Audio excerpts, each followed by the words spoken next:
Escudriñando su palabra, Jekeret Tebaró. Presenta las convocatorias del Todopoderoso Creador, las Moedim Kadochim, del año 2023. El día 23 de marzo del 2023, del calendario solar, fue día de reunión Kadosh. Inició el día 1 del mes de Abib, el primer mes del calendario lunar hebreo.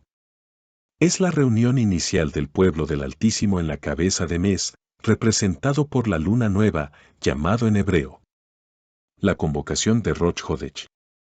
El mes de Abib marca el inicio de un nuevo año, el nuevo año hebreo bíblico, conforme el calendario lunar que el Altísimo nos ordenó a su auténtico pueblo seguir.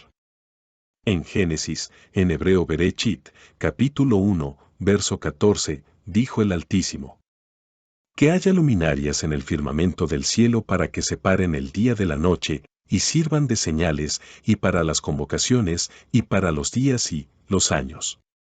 Observemos el calendario lunisolar del pueblo hebreo.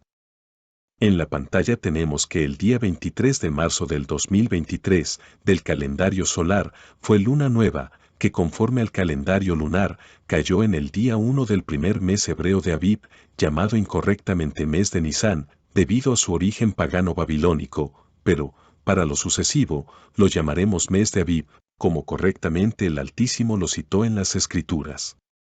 Tenemos por tanto, que el día 23 de marzo del calendario solar, correspondió al día 1 del primer mes lunar llamado en hebreo Abib, marcando el inicio de un año bíblico nuevo.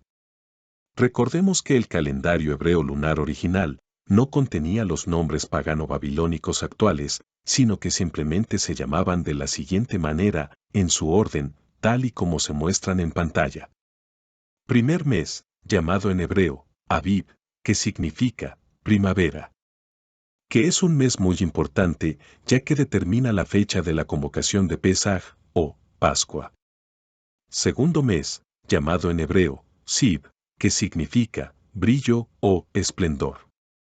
Tercer mes, llamado en hebreo, tercera Yeraj, o tercera luna. Cuarto mes, llamado en hebreo, cuarta Yeraj, o cuarta luna. Quinto mes, llamado en hebreo, quinta Yeraj, o quinta luna. Sexto mes, llamado en hebreo, sexta Yeraj, o sexta luna. Séptimo mes, llamado en hebreo, mes de Etanim, que proviene de la raíz hebrea, atan, y que significa dar fuerza o poder, o hacer fuerte, y se refiere a la idea de que este mes es un tiempo de renovación y fortalecimiento espiritual, que corresponde aproximadamente a septiembre-octubre del calendario solar, a los meses del arrepentimiento, de hacer Techuvá, de la convocación de Yom Kippur. Octavo mes, llamado en hebreo mes de Bul, que probablemente se deriva de la palabra acádica bulu, que significa lluvia. De hecho, en la Biblia, se menciona que este mes es un tiempo de lluvias tempranas en la tierra de Israel. La palabra Bul aparece en el libro de Reyes, donde se describe el tiempo de construcción del templo de Salomón en Jerusalén. Allí se menciona que las paredes del templo se terminaron en el mes de Bul, Primera de Reyes capítulo 6 verso 38. Continuemos. Noveno mes, llamado en hebreo, novena Yeraj, o novena luna. Décimo mes, llamado en hebreo, décima Yeraj, o décima luna.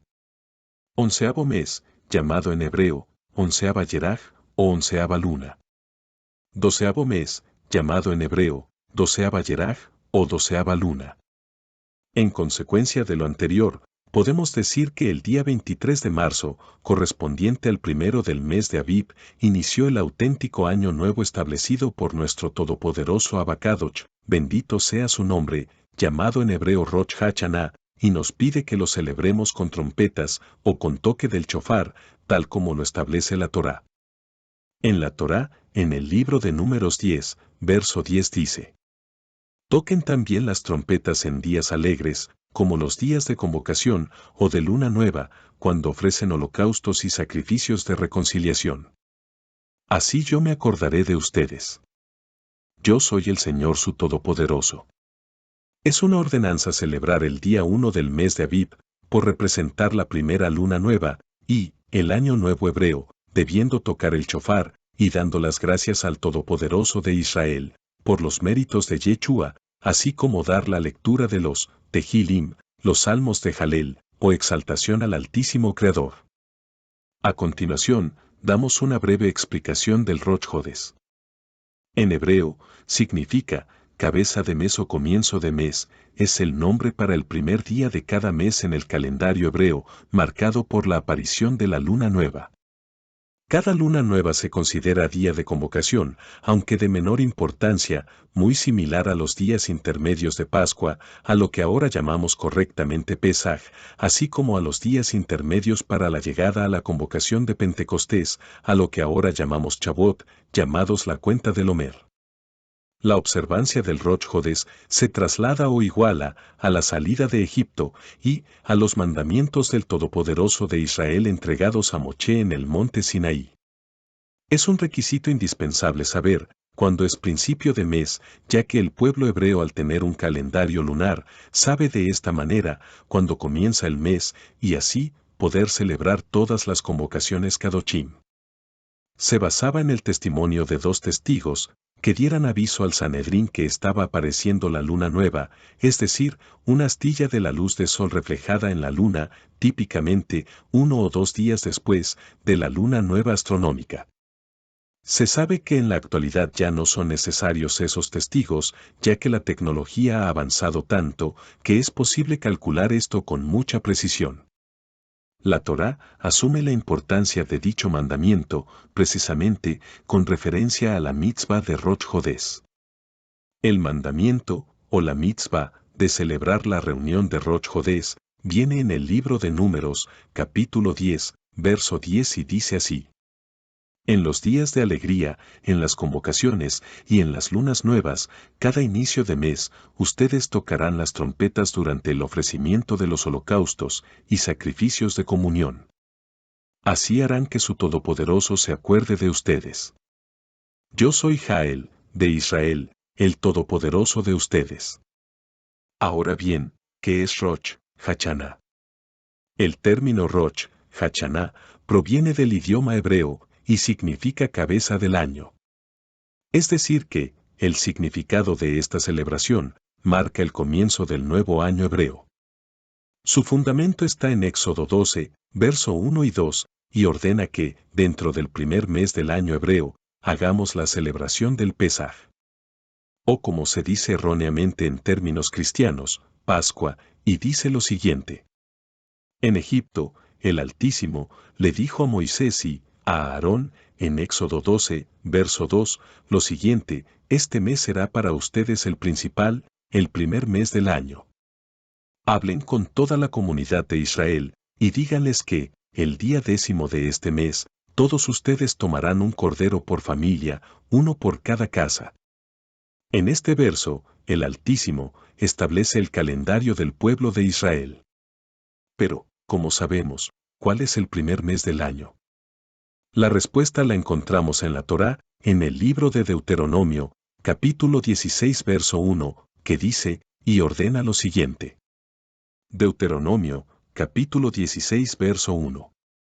Aparta el mes de Abib, para celebrar Pesaj del Señor tu Todopoderoso, porque fue en una noche del mes de Abib, cuando el Todopoderoso de Israel te sacó de Egipto.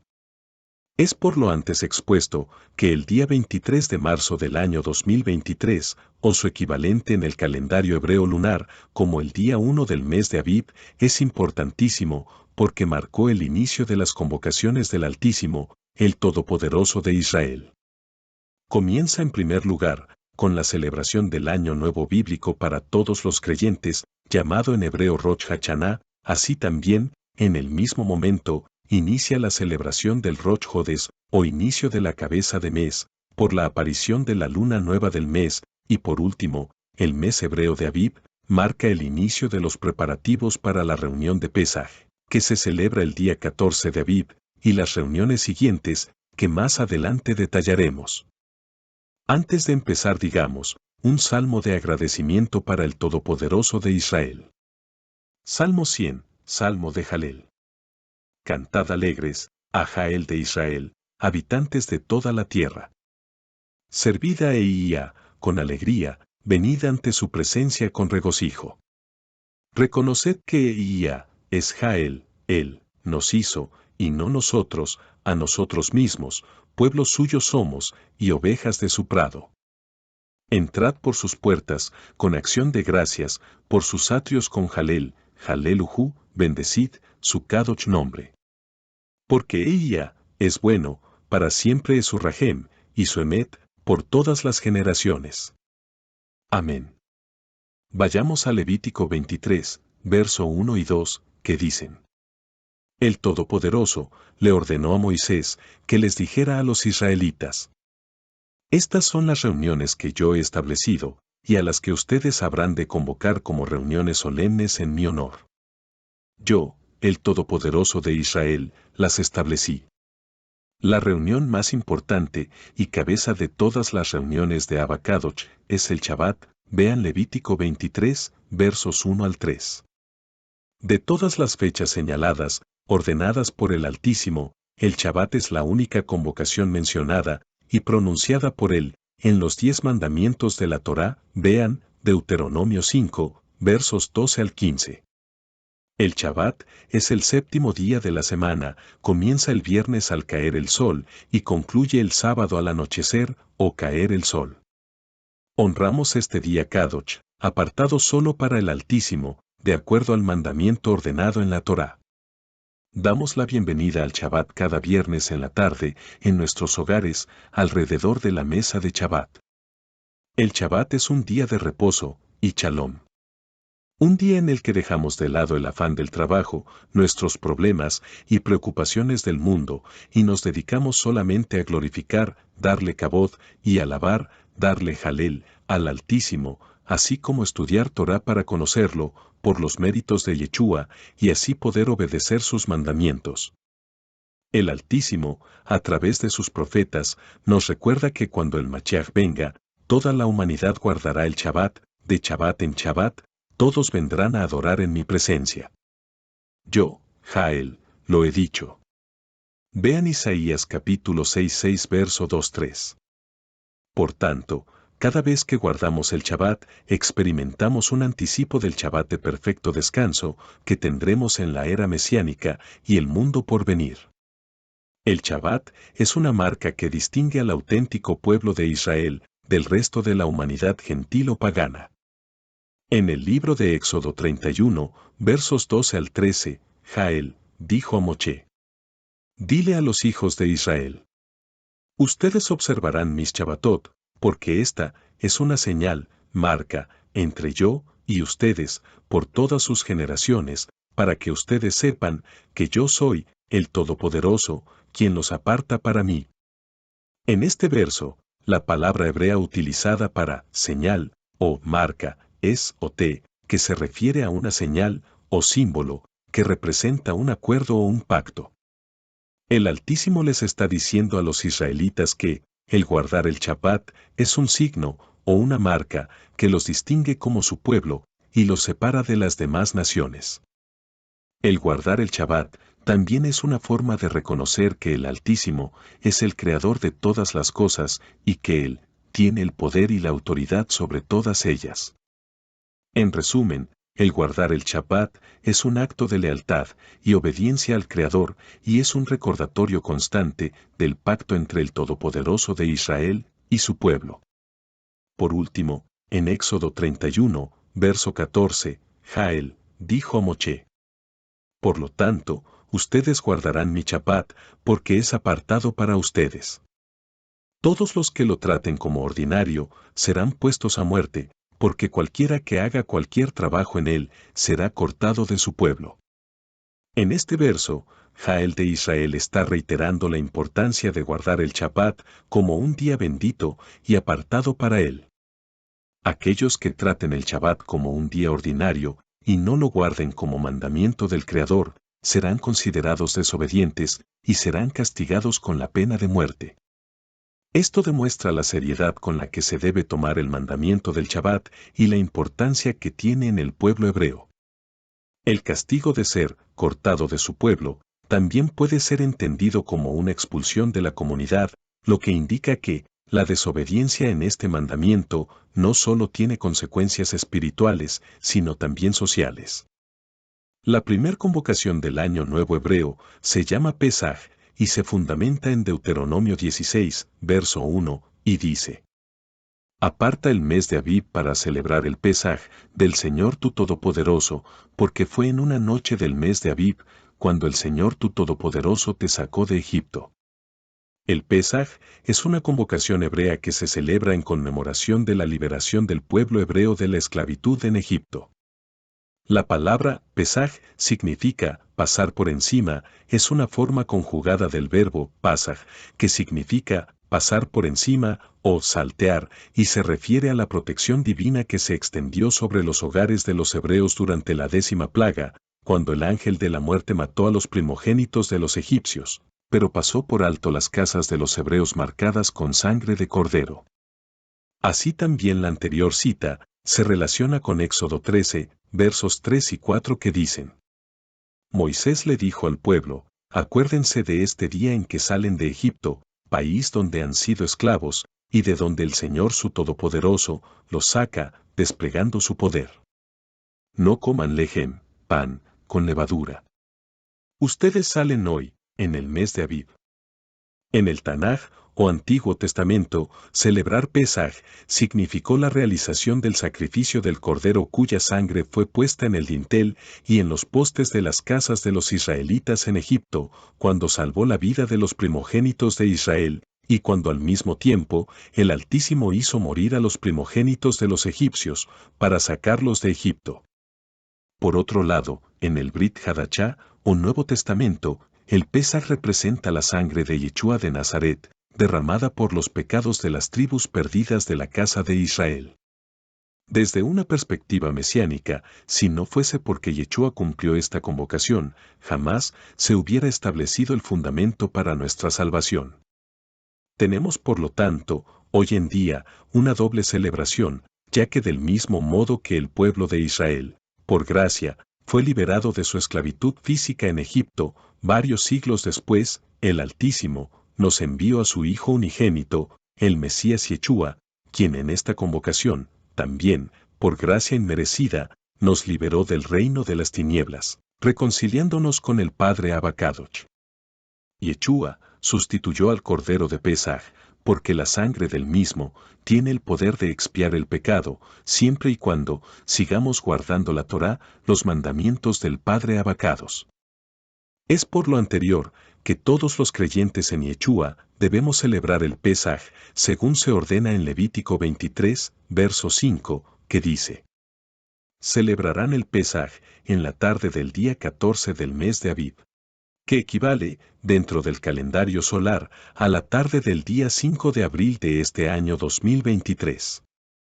Inmediatamente de la celebración del Pesaj, viene la celebración de los panes, lejamim sin levadura, llamada en hebreo, Hab, Hamatzot, que viene en Levítico 23, verso 6, y dice: Y el día 15, de ese mes de Abib, comenzarán a celebrar en mi honor la convocación de los panes, lejamim sin levadura. Además, durante los 7 días de la convocación, deberán comer lejem, pan sin levadura, o matzah, como se dice en hebreo. Esta convocación inicia, posterior e inmediatamente de la convocación de Pesaj, y dentro del calendario solar, se celebra del día 6 de abril a la tarde del 12 de abril de este año 2023, tomando en consideración que es en la noche del día 5 de abril, cuando al terminar Pesaj, es decir, finalizando el día 14 del mes de Abib, es cuando inicia el día 15 del mismo mes de Abib, y comienza en consecuencia la celebración de los panes, lejamim sin levadura. Luego en Levítico 23 verso 6, nos dice: En esta celebración, de 7 días, se come pan, lejem sin levadura, o matzah. Y todo producto que sea leudante se saca de las casas, y no se come. Es decir, no se comen alimentos leudados. Así, mientras que Pesaj representa la protección de Israel por la sangre del cordero, panes, lejamim sin levadura, conmemora la salida nocturna e intempestiva de Egipto, que coincide siempre con una noche de luna llena. Éxodo 12, verso 17 nos dice: Y guardarán la fiesta de los panes, lejamín sin levadura, porque en este mismo día saqué sus huestes de la tierra de Egipto, por tanto, guardarán este mandamiento en sus generaciones por costumbre perpetua. Así también, en Números 33 verso 3, dice lo siguiente: A los 15 días del mes primero, es decir, del mes de Abib, los hijos de Israel partieron de Ramesés. Se pusieron en marcha un día después del Pesaj, y lo hicieron con gran poder, a la vista de todos los egipcios. Luego nos dice en Éxodo 12 verso 39. De la masa que habían sacado de Egipto, cocieron panes, lejamín, sin leudar, porque no les habían puesto levadura, ya que cuando fueron echados de Egipto, no pudieron detenerse ni para preparar comida. Por tal razón, en Deuteronomio 16, verso 3 nos dice: No comerás el Pesaj con pan, lejem, leudado, sino que durante 7 días comerás pan, lejem, sin levadura, lejem de aflicción, pues de Egipto saliste deprisa. Lo harás así para que toda tu vida te acuerdes del día en que saliste de Egipto. Entonces, atento a lo anterior, y acorde a la forma en que los hebreos contaban el tiempo, Israel salió de Egipto al inicio del día 15 del mes, es decir, al anochecer, tal y como se indica en Éxodo 12 versos 30 al 31 y verso 42, y que dicen lo siguiente: Y se levantó aquella noche Faraón, él, y todos sus siervos, y todos los egipcios, y hubo un gran clamor en Egipto, porque no había casa donde no hubiese un muerto. E hizo llamar a Moisés y a Aarón, de noche, y les dijo: Salgan de en medio de mi pueblo, ustedes y los hijos de Israel, y vayan a servir al Altísimo, como han dicho. Esa noche, el Altísimo sacó de Egipto a los hijos de Israel. Por lo tanto, todos ellos y sus generaciones futuras deben recordarla. La celebración de los panes, lejamín sin levadura, tuvo su cumplimiento profético cuando el cuerpo de Rabí Yehoshua fue colocado en el sepulcro. El pensamiento hebreo, dicen los sabios, consideraba que lo vivido por el profeta Jonás en el interior del gran pez era una figura de la muerte y la sepultura. Veamos lo que dice en el libro de Jonás capítulo 2, verso 1 al 2. Entonces Jonás oró al Señor su Todopoderoso desde el vientre del pez. Y dijo: En mi angustia clamé al Altísimo, y él me respondió. Desde las entrañas del sepulcro pedí auxilio, y tú escuchaste mi clamor. Según se desprende de dicha cita, el pez que se tragó al profeta Jonás es una figura de la tierra que abre su boca para tragar a los que son sepultados, tal y como se demuestra en Génesis 4 verso 11, cuando Caín mató a Abel, y que dice: Ahora, pues, maldito seas tú de la tierra, que abrió su boca para recibir de tu mano la sangre de tu hermano. Así también, tenemos en Números 16, verso 30, que dice: Mas si el Altísimo hiciere algo nuevo, y la tierra abriere su boca, y los tragare con todas sus cosas, y descendieren vivos al Seol, entonces conocerán que estos hombres irritaron al Creador.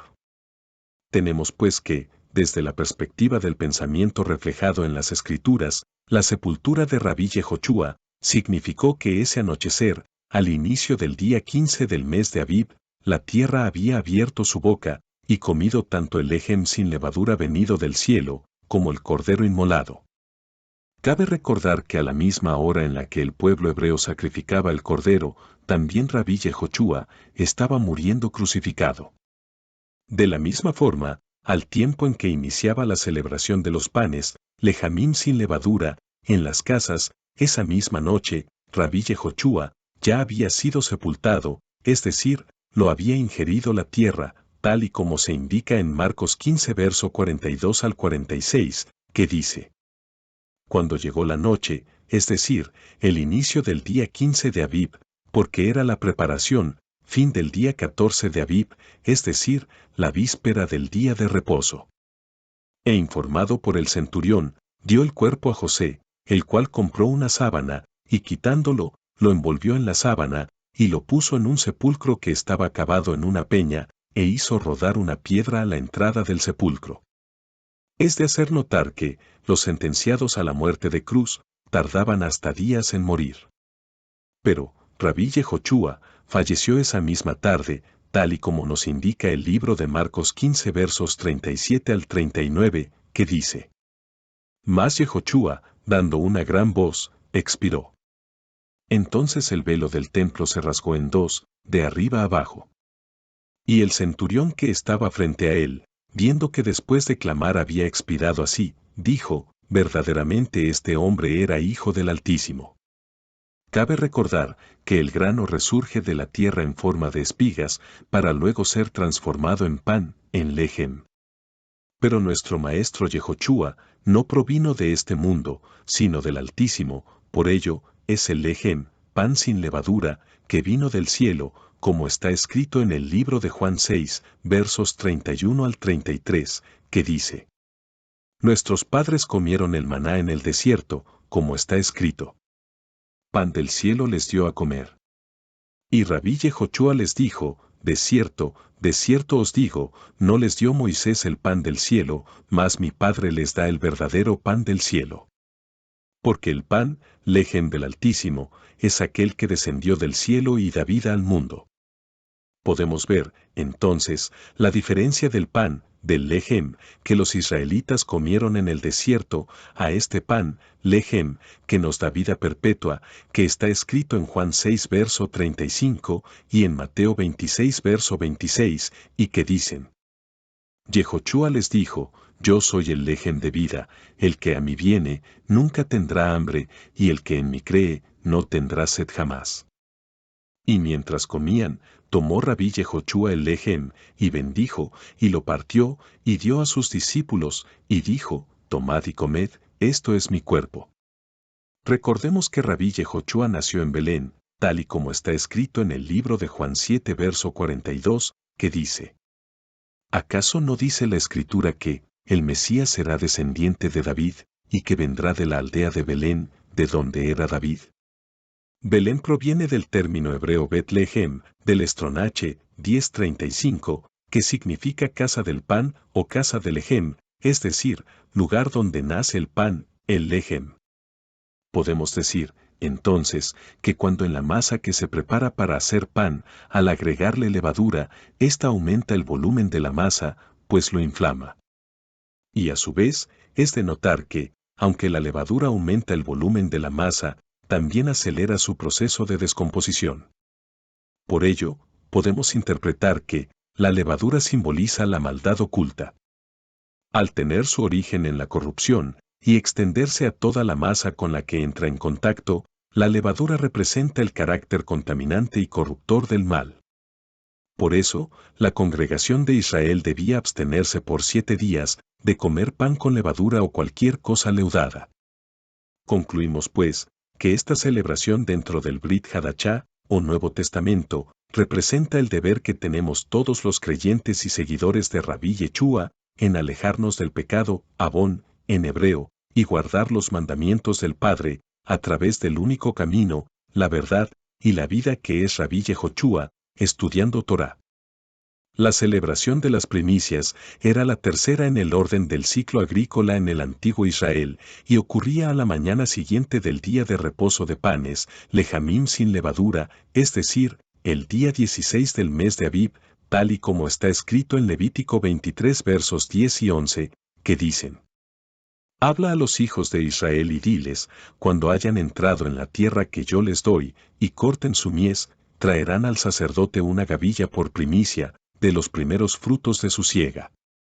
Y el sacerdote mecerá la gavilla delante del Altísimo, para que sean aceptos, el día siguiente, es decir, el día 16 del mes de Abib, del día de reposo de panes sin levadura, del día 15 de Abib, la mecerá.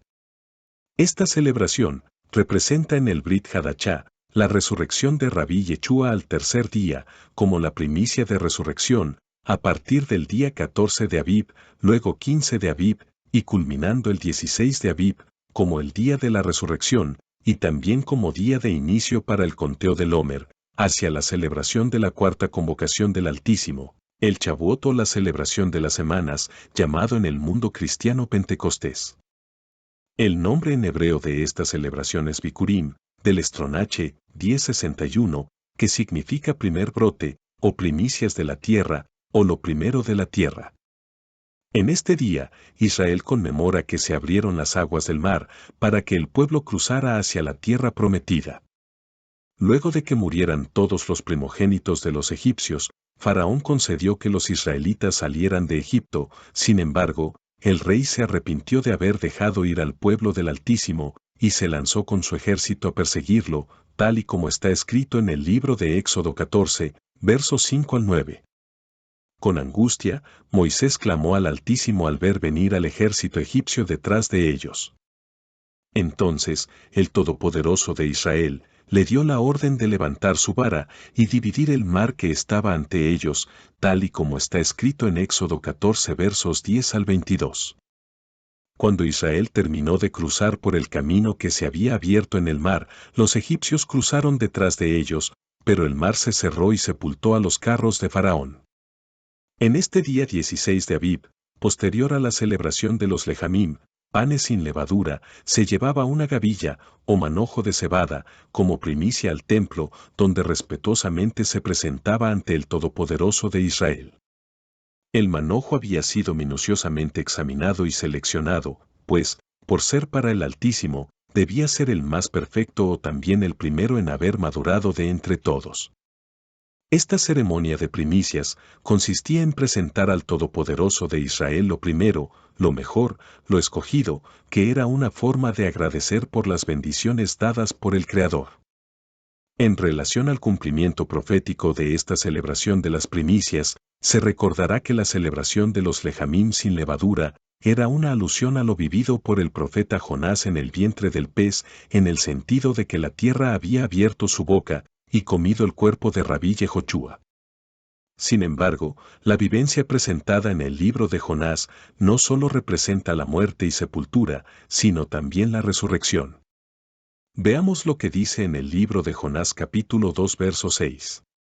Descendí a los cimientos de los montes, la tierra echó su cerrojo sobre mí, para siempre, mas tú, sacaste mi vida de la sepultura, oh Señor, Todopoderoso mío.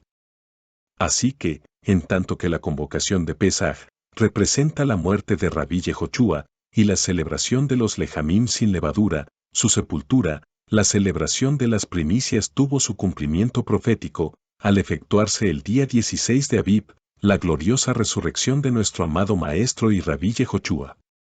El grano debía morir y ser enterrado, pero entonces resurgía de la tierra en forma de gavillas de cebada para dar abundante vida, tal y como se interpreta en el libro de Juan capítulo 12 verso 24, que dice: de cierto os digo, que si el grano de trigo no cae en la tierra y muere, queda solo, pero si muere, lleva mucho fruto.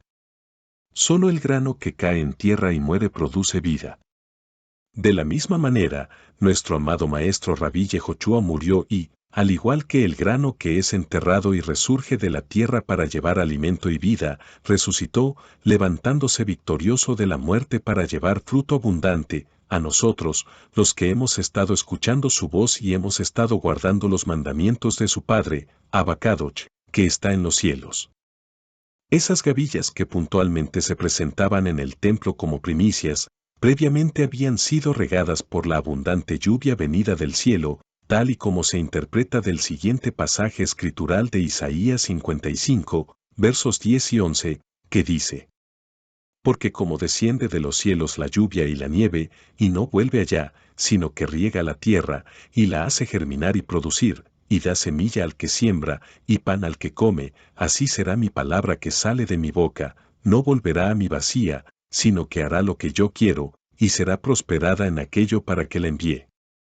De la misma manera, la palabra del Altísimo, que es su Hijo amado Rabí Yehoshua, descendió del cielo, y regó con su mensaje la buena tierra, que son los corazones dispuestos a guardar la Torá, para luego morir y habiendo sido sepultado, ser el primero de muchos en resucitar victorioso. Podemos concluir que la celebración de las primicias ocurría al tercer día después del Pesaj. Por tanto, cuando Rabí Yehoshua afirmaba que resucitaría al tercer día, se refería a esta convocación, tal y como está escrito en el Brit Hadashah, en el libro de Lucas 24, verso 7, así como en Mateo 16 verso 21, y que dicen: es necesario que el Hijo del Hombre sea entregado en manos de hombres pecadores, y que sea crucificado, y resucite al tercer día. Desde entonces, comenzó Yeshua a declarar a sus discípulos que le era necesario ir a Jerusalén y padecer mucho de los ancianos, de los principales sacerdotes y de los escribas, y ser muerto, y resucitar al tercer día.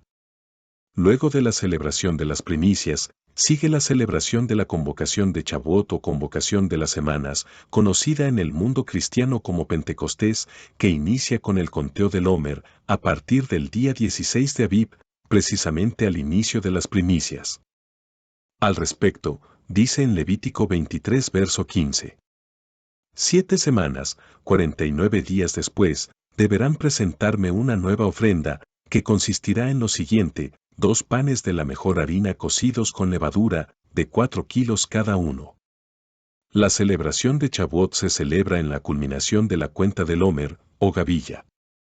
El nombre, Shavuot, significa semanas, en reconocimiento de las semanas de preparación y anticipación previos a la experiencia del monte Sinaí, es decir, a la entrega de la Torá o mandamientos del Todopoderoso Creador.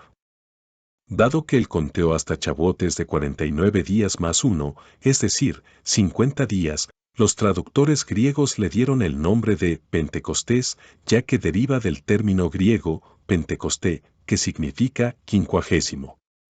La celebración de Shavuot, o Pentecostés, era la cuarta en turno del ciclo agrícola en el antiguo Israel.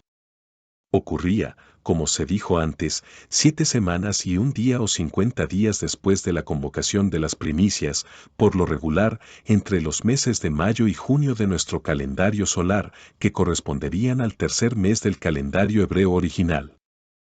Con esta cuarta convocación, que marcaba el justo medio del ciclo agrícola, concluía la temporada de la cosecha o siega de cereales, mientras que la celebración de Sukkot cerraba la temporada de cosecha de los frutos y todo el ciclo agrícola en sí. La convocación de Shavuot en hebreo singular es Shavua, del estronache 7620, y en hebreo plural es Shavuot, que significan respectivamente semana o semanas. 49 días después de cruzar el Mar Rojo, o 50, si lo contamos desde el Pesaj, el pueblo de Israel finalmente estuvo ante el Todopoderoso, al pie del monte Sinaí. Ese encuentro con el Altísimo culminaría con la entrega de las tablas de la ley, tal y como está escrito en la Escritura dentro del libro de Éxodo 19, versos 16 al 20, así como en Éxodo 31 verso 18, que dicen: Aconteció que al tercer día, cuando vino la mañana, vinieron truenos y relámpagos, y espesa nube sobre el monte, y sonido de bocina muy fuerte, y se estremeció todo el pueblo que estaba en el campamento. Y Moisés sacó del campamento al pueblo para recibir al Altísimo, y se detuvieron al pie del monte. Todo el monte Sinaí humeaba, porque el Altísimo había descendido sobre él, en fuego, y el humo subía como el humo de un horno, y todo el monte se estremecía en gran manera. El sonido de la bocina iba aumentando en extremo, Moisés hablaba, y el Creador le respondía con voz tronante. Y descendió el Altísimo sobre el monte Sinaí, sobre la cumbre del monte, y llamó el Altísimo a Moisés a la cumbre del monte, y Moisés subió. Y dio a Moisés, cuando acabó de hablar con él en el monte de Sinaí, 2 tablas del testimonio, tablas de piedra escritas con el dedo del Altísimo. El día en el que se ofrecía en el templo el manojo de cebada, es decir, en la celebración de las primicias, se comenzaba a contar los 50 días, o 7 semanas y un día, tal y como dice la Escritura en Levítico 23, versos 15 al 16, que dice: Y contaréis desde el día que sigue al día de reposo, desde el día en que ofrecisteis la gavilla de la ofrenda mecida, 7 semanas cumplidas serán. Hasta el día siguiente del séptimo día de reposo contaréis 50 días, entonces ofreceréis, como primicia, el nuevo grano, de trigo, al Creador. Veamos ahora, el cumplimiento profético de la celebración de Shavuot, ya que todos los cumplimientos proféticos de las convocaciones de Israel giran en torno a nuestro maestro Rabí Yehoshua. Esta convocación no es la excepción, pues el Hijo del Altísimo entregó su vida en Pesaj. En Lejamín, panes sin levadura, fue sepultado, resucitando en la celebración de las primicias, y el Altísimo envió su Ruaj HaKodesh en la celebración de Chabot o Pentecostés. Estaba profetizado que las palabras de vida, la Torá, serían escritas de nuevo por el dedo del Altísimo, pero ya no en tablas de piedra, sino en la mente y corazones de quienes en verdad aman al Creador. Dice en Jeremías 31, verso 33.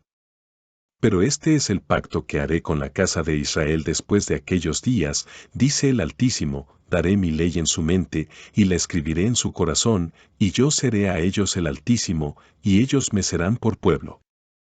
Así también, en Ezequiel 36, versos 26 al 27, y en Ezequiel capítulo 11 versos 19 al 20 dice: Os daré corazón nuevo, y pondré ruaj nuevo dentro de vosotros, y quitaré de vuestra carne el corazón de piedra, y os daré un corazón de carne.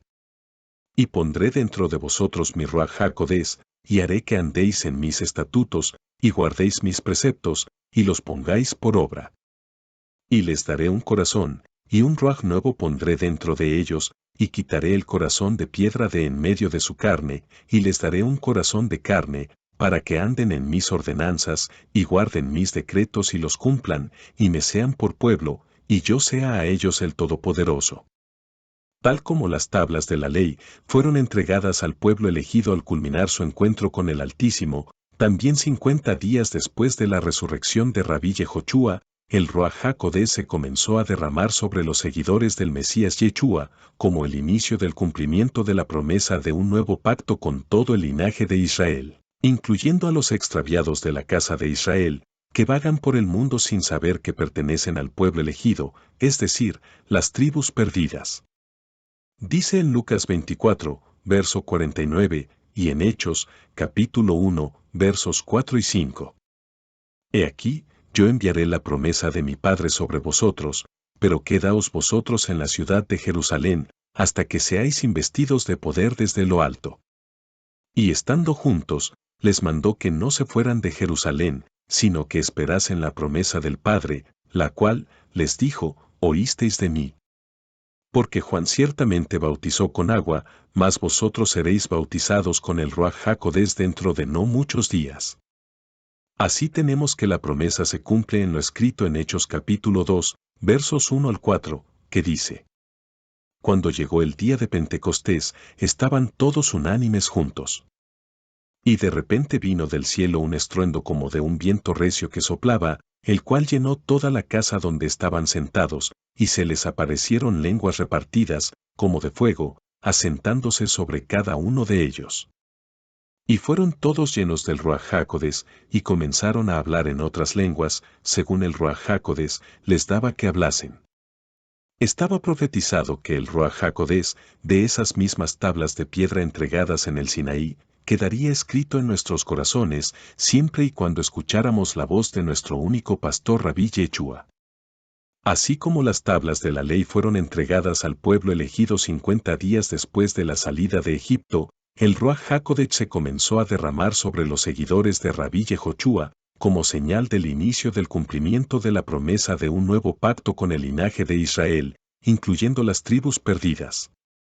Luego, ahora, tenemos la convocación de las trompetas, llamada en hebreo, Yom Teruah, está escrita en el libro de Levítico 23:23.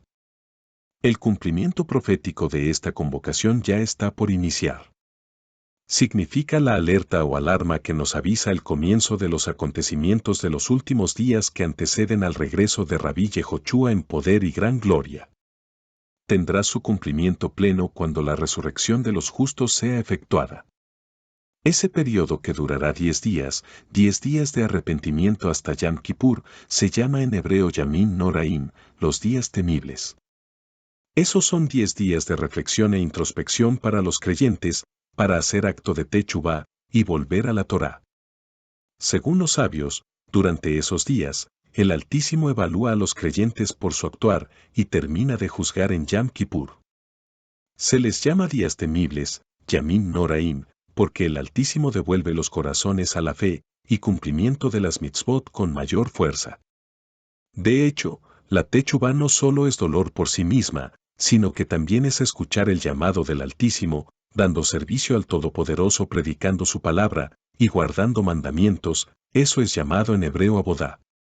Mientras que las primeras convocaciones representan la muerte, la sepultura, la resurrección de El Machiach, y el envío del Ruach del Altísimo, desde las alturas, la convocación de las trompetas representa un llamado serio al pueblo del Altísimo para disponerse emocional y espiritualmente ante la llegada de los días terribles que preceden al regreso de nuestro Rab Yeshua.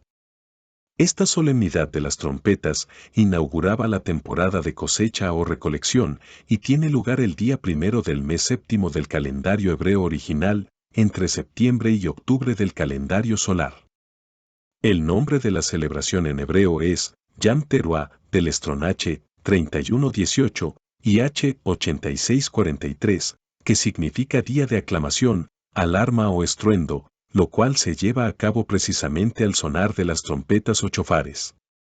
El término Yam significa día, pero la palabra Teruah tiene varias acepciones, dependiendo siempre del contexto en el que aparece, ya que puede referirse, por ejemplo, a un estruendoso grito de júbilo, como después de una victoria en batalla o algún otro suceso relevante, tal y como se interpreta de 2 de Samuel 6 verso 15, y 2 de Reyes 11 verso 14, o también a un grito de alarma, como cuando se acerca el enemigo, tal y como se lee en el libro de Ezequiel 33 versos 4 al 6. Yam Teruah, a su vez, marca la resurrección de los muertos, y el regreso de Yeshua HaMashiach, para levantar su cosecha. La trompeta anuncia la venida del Mesías para destrucción de la cizaña y la cosecha del trigo.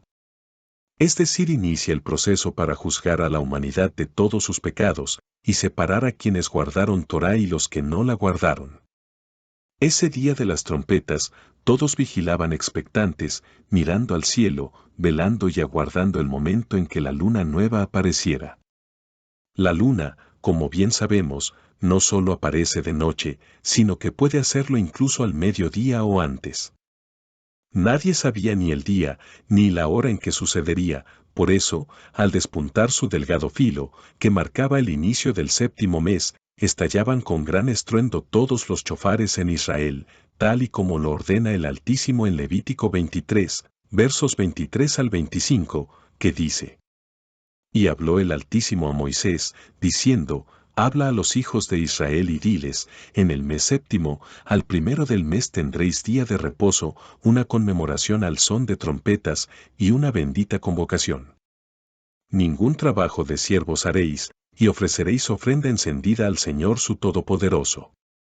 La convocación de las trompetas nos recuerda la necesidad de mantenernos en alerta permanente, porque al comenzar los días temibles de la gran tribulación, también inicia la cuenta regresiva que finalizará en el regreso del Machiach, cuenta que nadie conoce, sino solo el Padre Celestial, tal y como está escrito en Mateo 24, verso 44, que dice: Por tanto, también vosotros estad preparados, porque el Hijo del Hombre vendrá a la hora que no pensáis. En relación al anterior verso, en Mateo 24, versos 30 y 31, está escrito: Después, la señal del Ben Adam, Yeshua, aparecerá en el firmamento, todas las tribus de la tierra llorarán, y ellos verán al Ben Adam viniendo en las nubes del cielo con tremendo poder y gloria. Y enviará a sus malachim con un gran chofar, y reunirá a su pueblo escogido de los 4 vientos, de un extremo al otro del cielo. Un mandamiento explícito que nos da el Todopoderoso de Israel en este día, además de hacer techubá, es escuchar el sonido del chofar. El sonido del chofar declara que el Altísimo es nuestro Rey. En el antiguo Israel, cuando un nuevo rey era coronado, se hacía sonar el chofar para declarar oficialmente su nuevo reinado.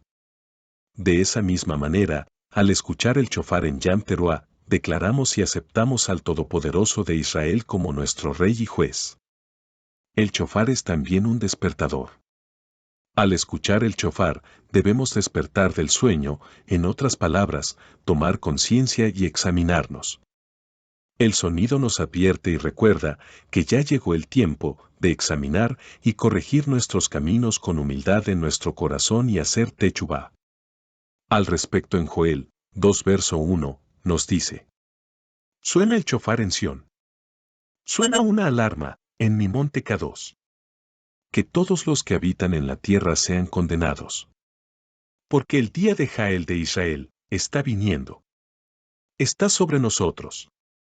Si nos estremecemos y conmocionamos cuando escuchamos el chofar, y si nuestro corazón se quebranta y humilla, entonces estaremos interpretando correctamente el propósito de nuestro Padre Abacados en este día solemne. Al escuchar el chofar debemos tomar conciencia que estamos frente al Rey y Juez, frente a su trono, y sentir que Él nos está llamando a comparecer en su corte. Pero bendito sea el Todopoderoso de Israel, que cuando nos presentemos ante Él, no estaremos solos, tendremos a nuestro abogado, Yeshua HaMashiach, y por sus méritos y por su sacrificio, probablemente hallaremos gracia ante el juez, siempre y cuando hayamos guardado lo más posible Torah, para no ser borrados del libro de la vida, tal y como está escrito en Éxodo 31, verso 33, que dice: Y el Altísimo dijo a Moisés, al que haya pecado contra mí, lo borraré de mi libro. En conclusión, ha quedado claro que la convocación de las trompetas representa el inicio de los 10 días temibles que corren hasta el día del perdón, pero ese periodo también significa la última oportunidad en esta vida para el arrepentimiento de todo el mal hecho al prójimo y remediarlo. Sin embargo, tristemente habrá gente que no se arrepentirá de sus pecados, tal y como está escrito en Apocalipsis 9, verso 21, que dice: Y no se arrepintieron de sus homicidios, ni de sus hechicerías, ni de su fornicación, ni de sus hurtos. Esta convocación, en este año, se llevará a cabo el día 16 de septiembre del 2023 e inicia al caer la tarde del día 15 de septiembre y que en el calendario hebreo original corresponde al día 1 del mes de Etanim o séptimo mes del calendario hebreo lunar. La convocación del día de la expiación, llamado en hebreo Yom Kippur. Yom Kippur es un día Kadosh, apartado, ordenado por el Altísimo, como estatuto perpetuo. El Altísimo nos ordena a tener cada año, en este día, reposo, ayuno, oración y aflicción. Es un estatuto perpetuo, como está escrito en Levítico 23 verso 27, que dice: El día 10 del mes de Etanim será el día del perdón. Ese día ustedes ayunarán y celebrarán un culto especial. Como se trata del día en que yo les perdonaré todos sus pecados, nadie deberá trabajar. La convocación comenzará a partir del día 9 del mes de Etanim, por la tarde y hasta la tarde del día siguiente. Este mandamiento deben cumplirlo siempre. El día del perdón, este año, será el 25 de septiembre del 2023 al caer el sol del día 24 de septiembre del 2023 del calendario solar. Yom Kippur no es solo un tiempo de buscar el perdón del Altísimo, sino también de buscar, con un corazón sincero, el perdón de las personas a las cuales hemos lastimado, y perdonar a aquellos que nos han ofendido. Tal y como Yeshua, nuestro Maestro, nos enseña a orar diariamente al Padre, rogando al Padre, que en su misericordia, perdone nuestras ofensas, pero antes nosotros debemos perdonar a los que nos ofenden, tal y como está escrito en Mateo 6 verso 12. La convocación del Día del Perdón era la sexta del ciclo agrícola en el antiguo Israel y ocurría 10 días después de la convocación de las trompetas, es decir, el día 10 del séptimo mes hebreo llamado Etanim. Al igual que la de trompetas, esta celebración pertenece a la época de la cosecha y ocurre por lo regular entre septiembre y octubre de nuestro calendario, los cuales a su vez corresponden al séptimo mes del calendario hebreo original llamado, como se dijo anteriormente, de Etanim. El día de expiación, o el día del perdón, en hebreo es Yom Kippur, del estrón H, 31:18 y H, 37:25, que significa, como se acaba de decir, día del perdón o día de expiación, puesto que el pueblo, dando previas muestras de arrepentimiento ese día, suplicaba perdón al Altísimo por los pecados cometidos. La expiación se entiende como la acción de enmendar una culpa, de reparar un error. Es considerada como el medio a través del cual las personas pueden recibir el perdón de sus pecados y seguir conviviendo en la presencia del Altísimo. La palabra que se traduce como expiación, a su vez proviene de otro término, denominado kafer, del estronache 3722, que significa cubrir. Se empleó para describir la expiación, porque en el día indicado, el sacerdote cubría el arca con la sangre de la víctima sacrificada, tal y como está escrito en Levítico 16, verso 30, que dice: Porque en este día se hará expiación por vosotros, y seréis limpios de todos vuestros pecados delante del Altísimo.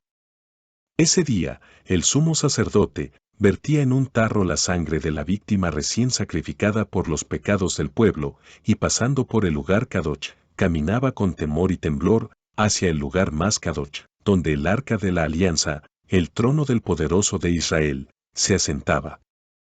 La sangre de la víctima representa el Ruach del Mashiach, que nos limpia de todo pecado. La convocación de las enramadas, llamada en hebreo Sukkot. Sukkot, o celebración de las enramadas, es la convocación bíblica que nos indica la culminación del juicio final de todos los tiempos señalados. Es una celebración de alegría y gozo. Tiempo de celebrar y deleitarse en la bondad del Altísimo.